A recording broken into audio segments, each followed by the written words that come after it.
Speaking of watching documentaries, did you watch anything? Have you watched anything good lately? Bitches, you mean? Bitches. I did watch the Castlevania anime on It's Netflix. fun. Mm-hmm. It was good. I mean, except for the second episode where I fell asleep, I actually enjoyed it, and I thought episodes like the second half. I won't say like the second half of the third episode through the end. It gets kind of interesting. It ended very strong, on a cliffhanger, and I wanted more. I was like, "Oh shit, this is getting good," and then it was over. Yeah, but Mrs. Cheapy watched it with me, and we both enjoyed it. It was actually like this is a Western-made anime. Yes. Yeah. Which explains why I understood the story. Is there a term for that?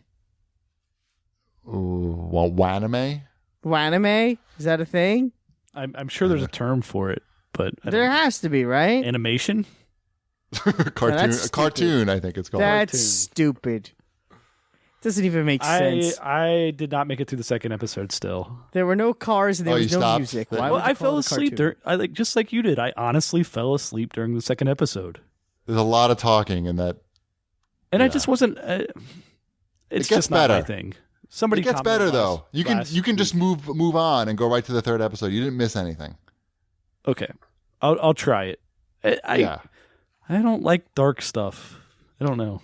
It wasn't that dark. It's not like Spawn dark. I like Spawn. I remember the Spawn cartoon. I like that was pretty good. That was like the greatest. It wasn't thing ever. the Max cartoon, but it was pretty good. Remember the Max cartoon? Too. That was really good. What's that? The Max. Really? You never watched that? MAXX. Big purple guy. Mm-hmm. The older guy with pubes. It was on MTV in the Aeon Flux era. Yeah, in the 90s. You never watched that? What was their animated stuff called? There was Liquid Television. Liquid Television, that's what it was. Yep. Yeah. That was a whole different thing. Mm-hmm. And then there was the Max. And the Max was awesome. I don't know. I just want to rewatch that Spawn animated series. That's okay. I doubt the Max holds up. So right. Spawn's going to hold up. I'm pretty confident. Yeah, are you now? It was so good. Come on. Anyway. Yes. Yes, Castlevania was good. At Duran603 writes in, he says, will the buzz generated by the Castlevania series be enough to inspire Konami to make a new Castlevania game? No. Yes. It'll be a slot machine, and it'll be in Japan. The pachinko machine, sure. No, they're not making games, guys. They make their soccer game, and that's it. That's good. Also on Netflix, I started watching the series Glow. How many episodes are you in? 2. Okay. So I'm on 3. So okay, we're right a there. little ahead of you. Yeah. That's the gorgeously gorgeous this because clearly I'm familiar with the original. It's just a drama based on the. So this is a documentary, or no? It's not. There is a documentary on Netflix which I've also watched and is very good. And I actually recommend watching the documentary if you like the show, just to get an idea of what the reality was, because the show actually has very little to do. It is very loosely based. Yeah, I'm sure. It's like a half-hour, mostly drama, a little bit of comedy show about making a show, and these women who are on it. And boobs. And there are some, yes, and you get to see Alison Brie's boobs. Yeah, those are some nice boobs. I saw some nice boobs there. I don't know if it was hers, but somebody's boobs were good. Yeah. But it was funny, and Mrs. Cheapy seemed to hang. So my wife likes it too. All right, that's Glow. It was pretty good. Glow. What else we got here? I watched a documentary. Speaking of documentaries, I watched Doomed, which is now on Amazon Prime for free. Well, if you have Amazon Prime, and it's the documentary about the making of the Fantastic Four movie from 1994 that has still never been released. Oh, interesting. It was made. It's out there on YouTube or whatever, right? Well, yeah. You can see really bad versions of it, but you can't see like a clean, legit version of it. It's never been officially released. Which is actually kind of surprising at this point. You think they would release it just to... I don't think they would. I don't think Marvel wants anything to do with that. Yeah. Well, and for those who don't know the story, it was made so that Fox could keep the contract rights, because they had to make a movie by a certain date or they lose the rights. We've seen that before in video games. Yeah. So they hired Roger Corman, who's a very famous film producer, who has made dozens of very cheap movies, to make a very quick, cheap Fantastic Four movie. Although they didn't tell anyone making the movie, Roger Corman included, that there was never intention of ever releasing the movie. So it's all about how these actors, you have all the cast members are in it, and they all talk about how excited they were to get cast in a Fantastic Four movie, and that it was going to be a big deal, and that it was going to go to theaters, and it was going to change their lives, and then the movie never comes out. Got it. So that's Doomed, it's called, if you want to check that out. Just a little note, because we're going to be talking about Injustice 2 a little bit later. I noticed that Young Justice Season 2 made it out to Netflix at some point. Nobody told me, but because Ty and I had watched the first season and really enjoyed it. And just realized this week that it was on there, but it's also leaving at I think August 1st. So if you're like me and you didn't know it was there, your time is running out. It seems very good. That's the season with the Reach, right? The who? The Reach. Or was that season 3? No, this is the season with the little alien. It's called Invasion, Young Justice Invasion. Mm-hmm. So these those little thief aliens.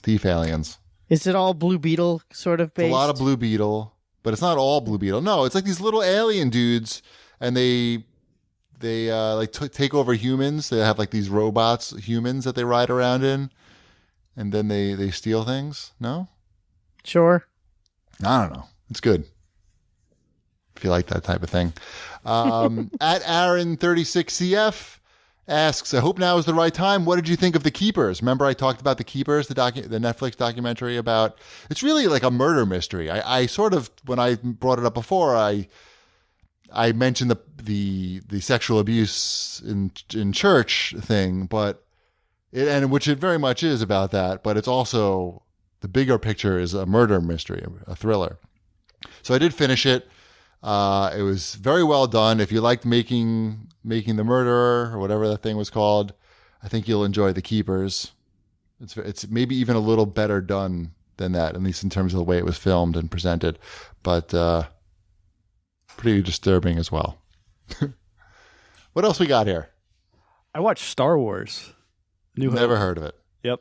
No, it was the first time Emmeline had seen any Star Wars movie. So we started with A New Hope, obviously. Mm-hmm. And she's really into Star Wars, even though she's never seen any of the movies. And the same exhibit that you had seen, the Smithsonian exhibit on the Star Wars costumes, Cheapy? Right. It's like 50% Padme's outfit. Right. She had a lot of costume changes. Oh, my God. Yeah. That's in town here in Cincinnati now for the summer. So at the Hall of Justice. Yeah, at the Hall of Justice. So we'd already planned to go see that. So we're like, well, maybe it's time to watch one of the movies then. That way she at least, I don't know, kind of recognizes stuff more. She would have recognized the stuff anyways, just because she's seen so much of it. But I was happy that she was into the movie. Because it gets a little talky sometimes. It does, but she was into it. That's great. Did she make it through the whole thing? Yeah. We had to watch it. We started it pretty late at night, and with all we were watching the latest version of it, so it's got all of the Jabba stuff in there. Yeah, I really wish they had. I hate that. But it pads out the movie. I don't know how much extra time it adds, but it turns it into it's right at a little over 2 hours, I think, maybe 2 hours, 5 minutes. It makes it too long, and it doesn't look right now. And... Right, but she, at the same time, she kind of perked up when she saw the creatures walking around. She was interested in seeing the dewbacks and everything. I think the small things like that are fine. Yeah. It's the big things that don't work. She kind of was asking why Han Solo was saying the same stuff to Jabba the Hutt that he was just said to Greedo in the scene before. She caught on to that. She's too smart. She's smarter than George Lucas. Right. But no, yeah, we had to watch it we watched all the way up until the attack on the Death Star, like the first time, and then it was just like it was like 11 o'clock at night. The good thing about Star Wars and with kids is that it is a very episodic movie. You can say, and we'll watch the rest of this tomorrow, and it has like distinct cutoff points. She asked why Chewbacca didn't get a medal at the end.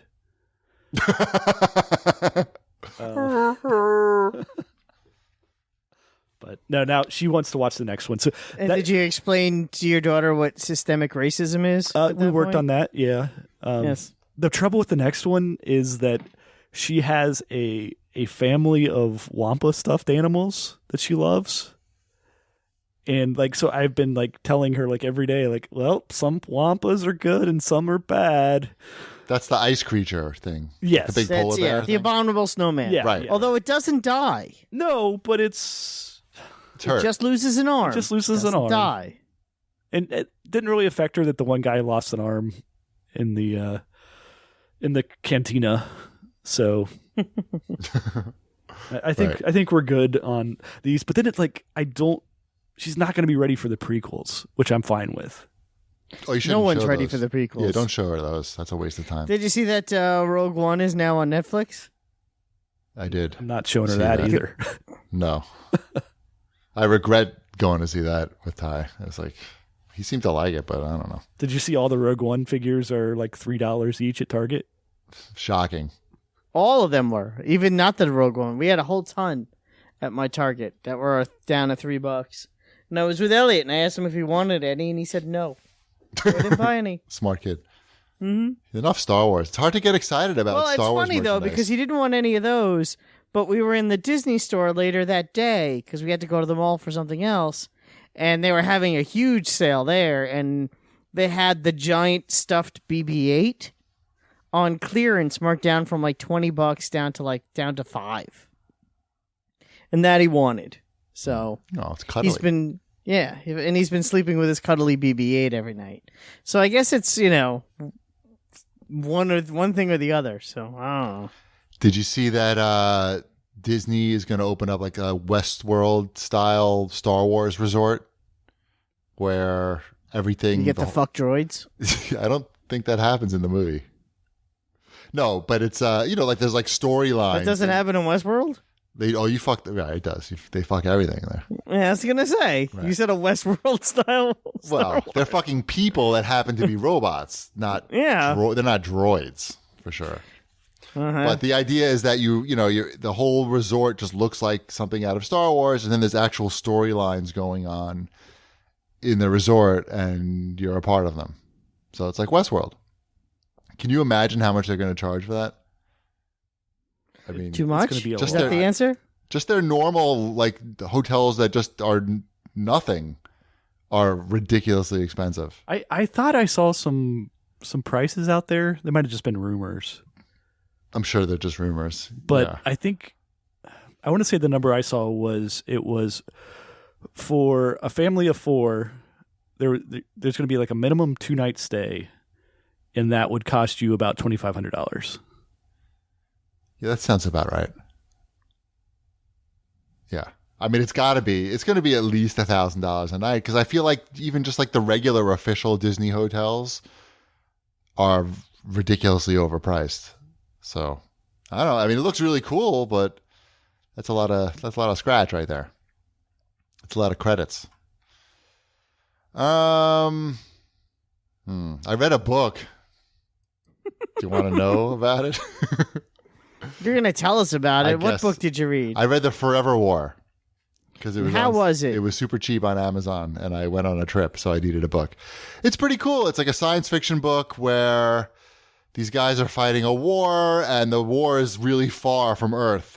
So basically, every time they go out to the battlefront and come back, because of the relativity stuff, a lot of time is passed on Earth, and they haven't aged very much. So every time they come back, Earth is is a little different, and they're sort of out of touch with everything. And it was pretty interesting. It reads like a movie. It's one of those books that you're surprised that they haven't made a movie out of it already. There's some sequels to it, but the sequels aren't supposed to be very good. So I think I'll just stop with that one. But I don't know, if you like science fiction, I think it's considered sort of a... You read a book. I think you're done for the year. I usually read more than one a year. I started another one though called Split Second because it was free on Kindle Unlimited. That was a really good game. It's not related. I think it's about time travel. Anyway,